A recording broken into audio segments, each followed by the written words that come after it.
Սուրբ Գրիգոր Աստվածաբան, ճառ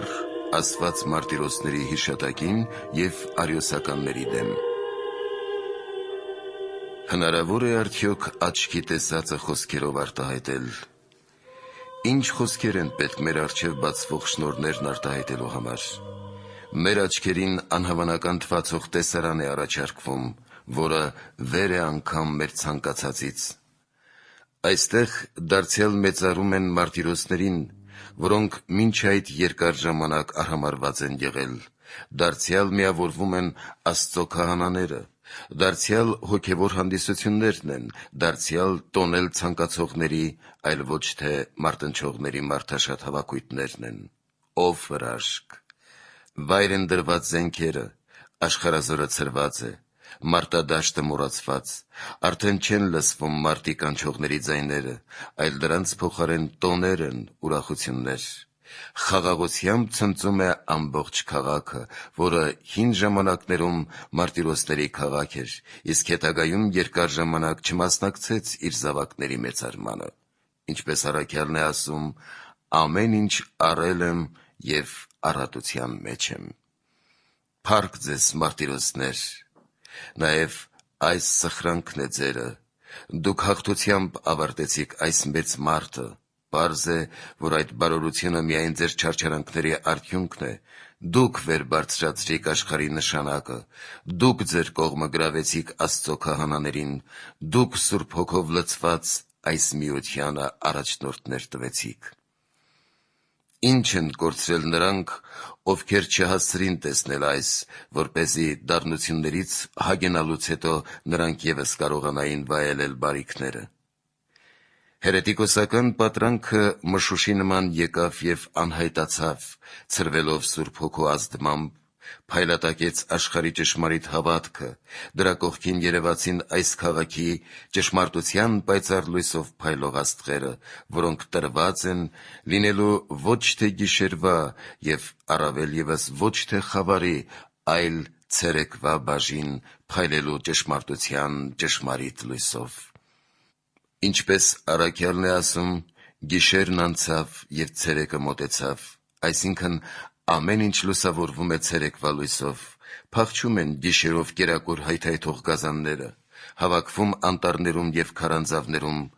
աղմուկով վազում են նաև հերետիկոս չղջիկները, որոնք զրկված են ճշմարտության լույսը տեսնելու ունակությունից և մեկը մյուսի ետևից թաքցնում են իրենց գլուխները քարե ծեպերում։ Այսօրվա գալստյամբ դադարեցին պակշոտների և հեշտասերների հավաքույթները, թաքնվեցին ճանապարհամերձ ավազակները, տների հափշտակիչներն ու կողոպտիչները, աշխարհում լույսի ճառագումով ոչնչացան գիշերվա բոլոր գործերը։ Սակայն մինչ գիշեր էր, ամեն ինչ պատված էր խաբեության մշուշով,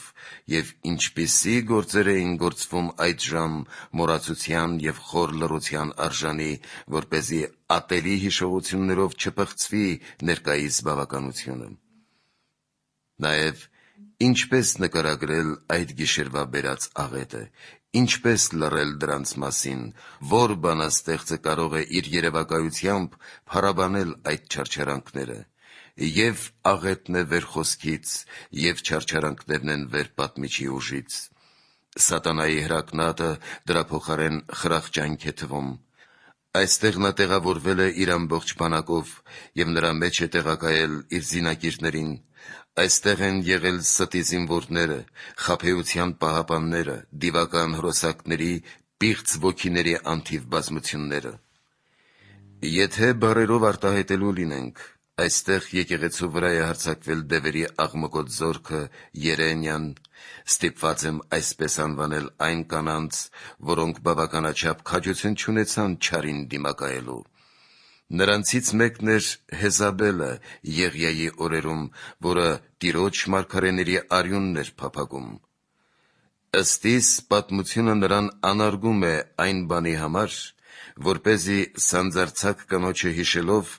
դաս քաղեն նաև Հեզաբելից հետո բոլոր եկողները։ Արդ շատ Հեզաբելներ են մոլախոտներին նման հանկարծ ծլել գետնի տակից և իրենց չարությամբ գերազանցել Սուրբ գրքում հիշատակվածին։ Եթե չես հավատում խոսքիս, Տես պատմությունը։ Հեզաբելը Փափկասուն Աքահաբի համար ձեռք բերեց Նաբովթի այգին, որպեսզի այն խրախճանքի և կանանց զվարճանքի վայր դարձնի, իսկ սրանք փորձում էին Աստծո կենդանի այգին եկեղեցին ոչնչացնել ի կատար ածելով իրենց չար գործը։ Ինչ օրինակ գտնեմ խոսքիս համար, ինչպես նկարագրեմ այդ չարաբարոյությունը։ Ես այդպիսի պատկեր տեսել եմ սպիտակ պատի վրա. «Պաշտպանեք իմ աղետի հիշողություններից հեծեծող կուրծքը, կամ դուք էլ նույնպես ինձ հետ սգացեք ապրածս դժբախտությունների համար, որովհետև պատմում եմ ոչ թե ուրիշի, այլ մեր սեփական տառապանքների մասին»։ Տեսածս կանացի մի այլանդակ պարի պատկերն եմ նմանեցնում նկարագրվող իրադարձությանը։ Այդ կանանցից յուրաքանչյուրը պատկերված է որոշակի կորացած դիրքով, առասպելաբանության մեջ այդ կանայք կոչվում են մենադներ։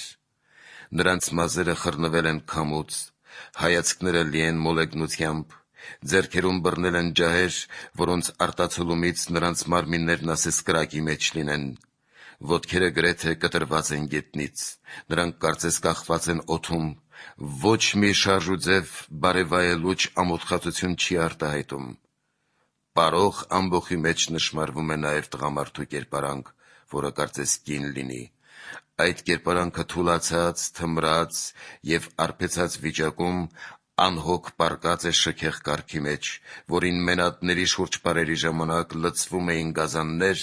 և որի վրա գավաթից առատորեն գինի էր հեղվում։ Պատկերը շրջապատված էր ինչ-որ փրչոտ հրեշներով, որոնք այծի ոտքեր ունեին։ Նույնը կարելի է ասել այն գիշերվա մասին։ Կանայք, որոնք հայտնի են միայն այն բանով, որ անարգել են իրենց ցեղը, անպատվել կանացի պարկեշտությունը, հանդիսավոր կերպով ընթանում են ամբողջ քաղաքով ի ցույց դնելով իրենց այլանդակված բնությունը, վահանների փոխարեն քարերով զինված, նայելով սպանություններին և խոցելով իրենց անամոթ հայացքներով։ Եվ երբ Աստծո գավիթ մտան, բարձրացան սուրբ խորան, հետո սկսվեց գինարբուքը, հոսեց գինին, պատկերացրեք նաև այդ գիշերը, խառնիճաղանջ ամբոխը և այն ամենն, ինչի մասին առաքյալը արգելում է նույնիսկ խոսել ասելով, ինչ որ նրանք գործում են ծածուկ, այդ մասին խոսելն իսկ ամոթ է։ Որովհետև ով կարող է մանրամասնորեն նկարագրել այն կրակը, քարերը, սպանությունը, վերքերը, ով կպատկերի այն ջանքերը, որոնցով փորձեցին բնաջնջել սուրբ տան ծառաներին, ով կնկարագրի, թե ինչպես են քաղաքում փայտերով մահու չափ ծեծում ճշմարտության մի նախանձախնդրի։ Սակայն չգիտեմ, թե ինչպես խոսքս դանդաղեց երկրային պատմություններով, հեռացավ հանգամանքներին վայելող պատշաճ գեղեցկությունից։ Այժմ վերադառնանք նրան, ինչից սկսել ենք, որպեսզի մեր լսելիքը ողողենք քաղցր, դյուրընկալելի խոսքերով, քանզի ասված է. «Երջանկության օրը մոռացվում են չարիքները»։ Այսպիսով կրկին վերադառնամ իմ նույն խոսքին. անեացան այն գիշերն ու մշուշը, ճշմարիտ հավատքի ճառագայթները աշխարհը ճշմարտության լույսով ողողեցին, որով Աստծո գավթից դուրս վռնդվեցին ողջ ժանտահոտությունն ու նողկալի բաները, դրանց փոխարեն բարեպաշտների տներում ուրախություն մտավ, և ուրախության համար ոչ մի պակասություն չկա, սեղանատունը լցված է